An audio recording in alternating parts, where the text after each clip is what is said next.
The first yogi, Adi Yogi.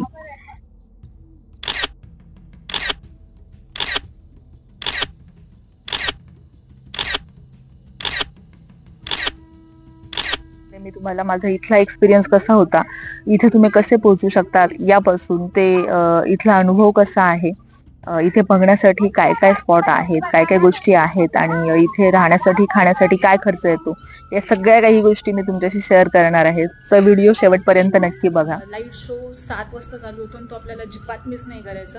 त्याच्यामुळे आता धावत पळत जाऊया.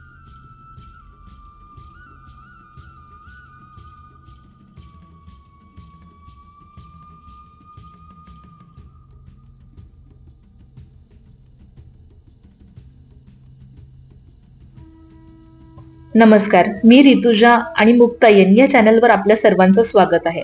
अलीकडेच मी कोइंबतूर इथे असलेल्या ईशा फाउंडेशनला भेट दिली होती आणि तिथली संपूर्ण माहिती असलेला हा ट्रॅव्हल ब्लॉग तुमच्यासाठी. इथे माझा 3 दिवसाचा स्टे होता. सो जेव्हा तुम्ही जर तुम्ही बाय एअर येत असाल, म्हणजे बाय फ्लाईट येत असाल, तर तुम्हाला कोइंबतूर इंटरनॅशनल एअरपोर्ट वरून कॅब करावी लागेल. इथे येण्यासाठी बसचा एक ऑप्शन अवेलेबल आहे.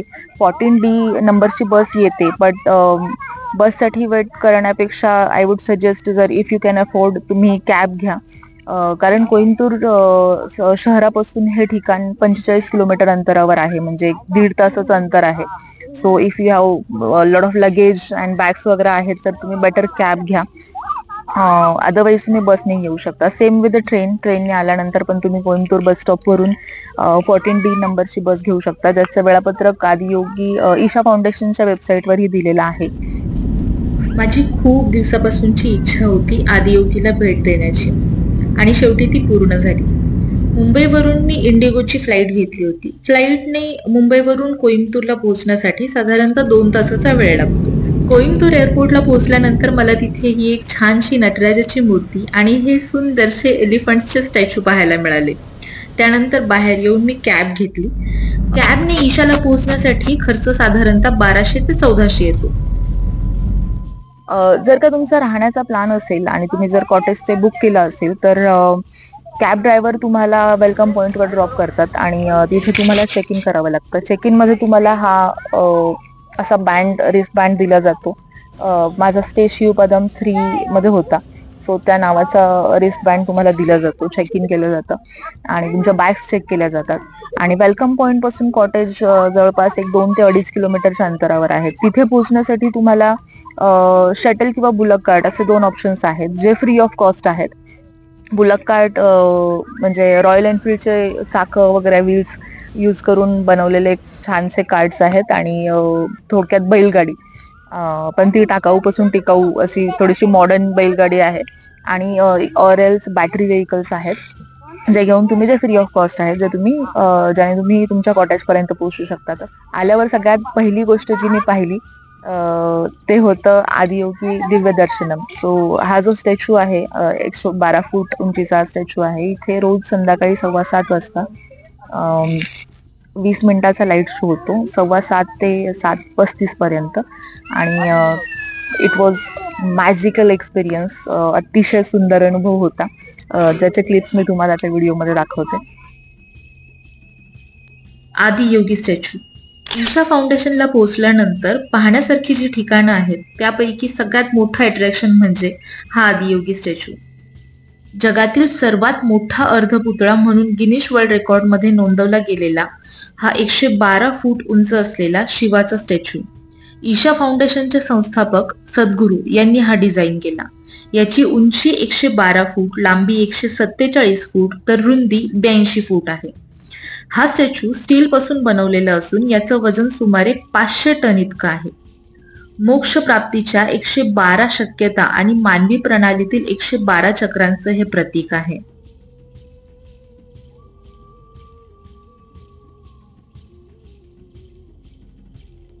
डोक्यावरचा अर्धचंद्र आणि गळ्यात असलेला नाग अशी ही देवाची भव्य मूर्ती पाहून आपल्याला शिवाची भव्यता आणि आपल्या सूक्ष्मतेची प्रचिती येते. कानातली कुंडलं आणि गळ्यात घातलेली रुद्राक्षाची भली मोठी माळ या मूर्तीची शोभा वाढवतात.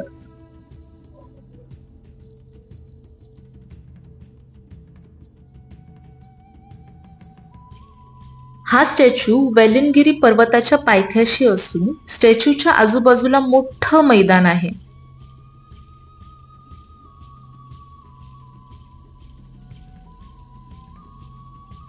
या स्टॅच्यूच्या भोवतीने सद्गुरूंनी स्वतः डिझाईन केलेला प्रदक्षिणा मार्गही आहे. सूर्योदय आणि सूर्यास्ताच्या वेळी हे ठिकाण अतिशय सुंदर आणि शांत असतं. इथे दिवसभर लोक योगा आणि मेडिटेशन करताना दिसून येतात. या स्टॅच्यूच्या समोर योगेश्वर शिवलिंग आहे, जे ह्युमन बॉडीच्या 5 चक्रांचं प्रतीक आहे. शिव म्हणजेच महादेवांना सगळ्यात पहिला योगी मानलं जातं. त्यांनी 15,000 वर्षापूर्वी 7 ऋषींना योग दीक्षा दिली होती. त्यांनाच सप्तर्षी म्हटलं जातं. इथे असणाऱ्या योगेश्वर लिंगाजवळ या 7 ऋषींच्या मूर्त्या देखील कोरलेल्या आहेत.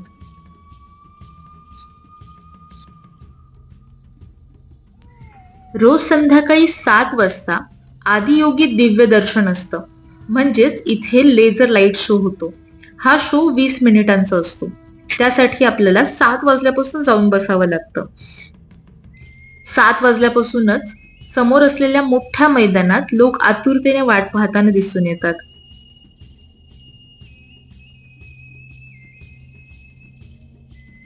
मी इथे गेली तो दिवस पौर्णिमेचा होता. चंद्राच्या निळसर प्रकाशात ही मूर्ती अजूनही सुंदर दिसत होती.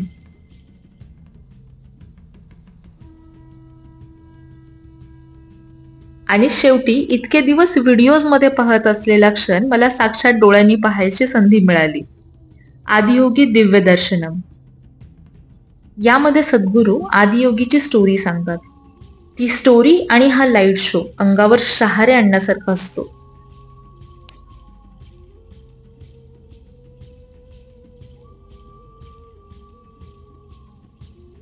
ही 20 मिनिटं आपली पापणीही लवत नाही, म्हणजे अक्षरशः एक क्षण ही लक्ष विचलित होत नाही.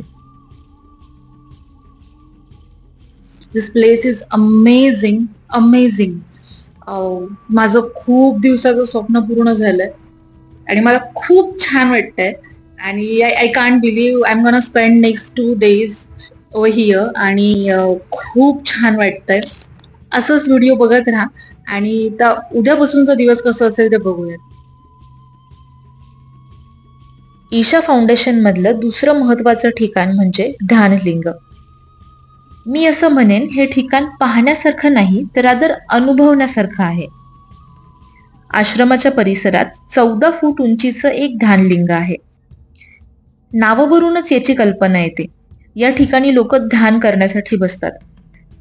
या ध्यानलिंगाची स्थापना इतक्या पॉवरफुल पद्धतीने केलेली आहे की मेडिटेशनची सवय नसली तरीही आपण इथे मन एकाग्र करून ध्यान करू शकतो.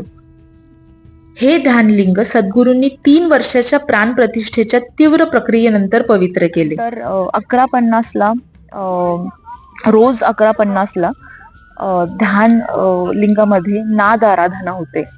तो एक एक्सपिरियन्स घेण्यासारखा आहे. सो तो मी पाहिला. अतिशय सुंदर अनुभव होता. म्हणजे ध्यान लिंग एक असं ठिकाण आहे, एक मोठा डोम आहे, स्तूप आहे आणि बरंच मोठं एक शिवलिंग आहे आणि त्याच्या बाजूला तुम्ही बसून ध्यान करू शकता. पण ते ठिकाण आणि तिथल्या वाईब अशा आहेत की तुम्हाला जरी मेडिटेशनची सवय नसेल, तुम्ही कधीही मेडिटेशन केलं नसेल, तरी तुम्ही जाऊन तिथे 2 मिनिटं जरी शांत बसलात तरी मनाला खूप शांत वाटतं. आणि तोही एक सुंदर अनुभव होता. नाद आराधना जी एक 25 ते 30 मिनिटं चालते, त्यामध्ये बासुरी, जो मेडिटेशन बॉल असतो, असे काही काही गोष्टी यूज करून ते बेसिकली नाद केला जातो. That was again very beautiful experience. ती एक गोष्ट बघण्यासारखी आहे. ध्यानलिंग सकाळी 6 वाजल्यापासून रात्री 8 वाजेपर्यंत चालू असतं. इथे नाद आराधना सकाळी 11:50ला आणि संध्याकाळी 5:50ला होते.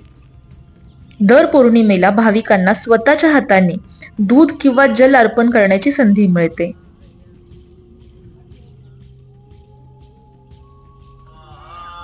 लिंग भैरवी. दिव्य स्त्री तत्वाचं प्रतीक असलेल्या लिंग भैरवीची प्राण प्रतिष्ठा सद्गुरूंनी केलेली आहे. काही अनुभव घेण्यासारखे आहेत. त्याच्यामध्ये एक म्हणजे सकाळी 7:40ला इथे लिंग भैरवी अभिषेक होतो. तोही अनुभव घेण्यासारखा आहे. इथे आला तर तो मिस करू नका. 7:40 ते 7:15 पर्यंत तो अभिषेक चालतो. लिंग भैरवी सकाळी 6:30 पासून रात्री 8:30 पर्यंत चालू असतं. दिवसातून 3 वेळा म्हणजे सकाळी 7:40, दुपारी 12:40 आणि रात्री 7:40 ला देवीचा अभिषेक होतो. दर पौर्णिमेला लिंग भैरवीचा भव्य अभिषेक होतो. देवीची शोभायात्रा निघते. हा सोहळा रात्री 7 ते 7:15 दरम्यान चालू होतो. त्रिमूर्तीपासून ध्यान लिंगाकडे, तिथून नंदी समोर येऊन महाआरती होते.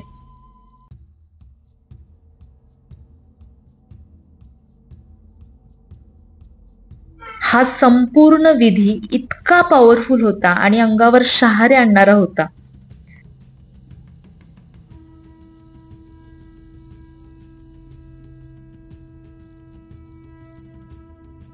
देवीच्या प्रोसेशन नंतर इथे येणारे भाविक ढोल, ताशा, तुतारी याच्या नादावर बेभान होऊन नाचतात.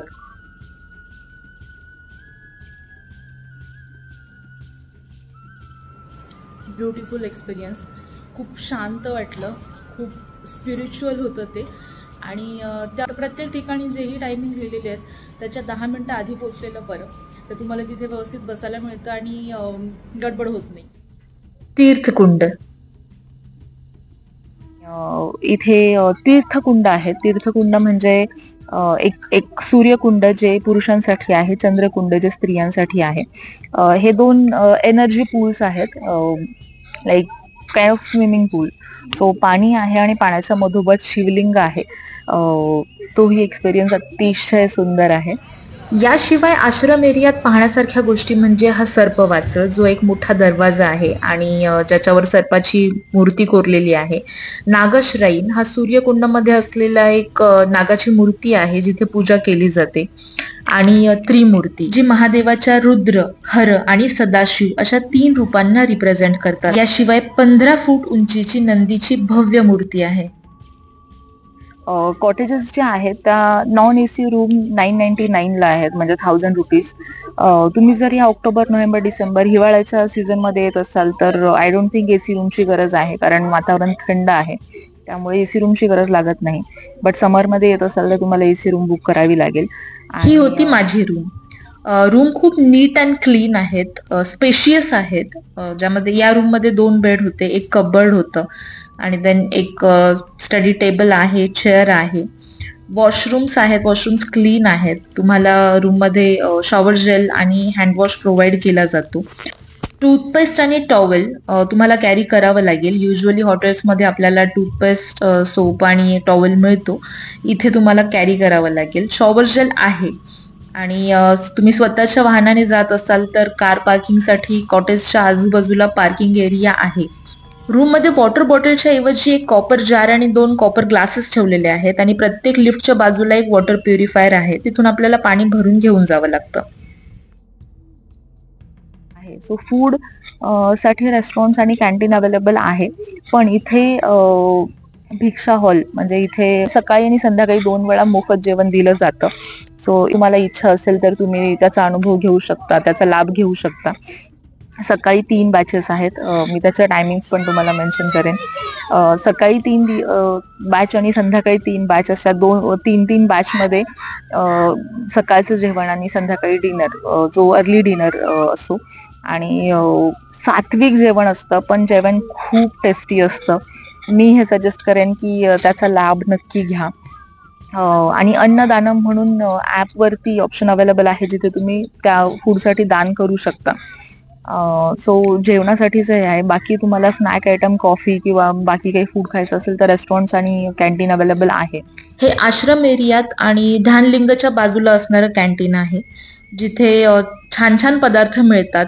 आणि हे कॅन्टीन नीट अँड क्लीन आहे, म्हणजे एंटायर आश्रम एरियाच खूप क्लीन आहे. इथे या ब्लॅक बोर्डवर इथला रोजचा मेन्यू लिहिलेला असतो. आश्रमच्या आतमध्ये ट्रॅव्हलिंगसाठीचा एक्सपेन्स नाहीये, कारण बॅटरी व्हेकल्स आणि बुलक कार्ड आहेत जे मोफत आहेत, जसं तुम्हाला काही खर्च येत नाही.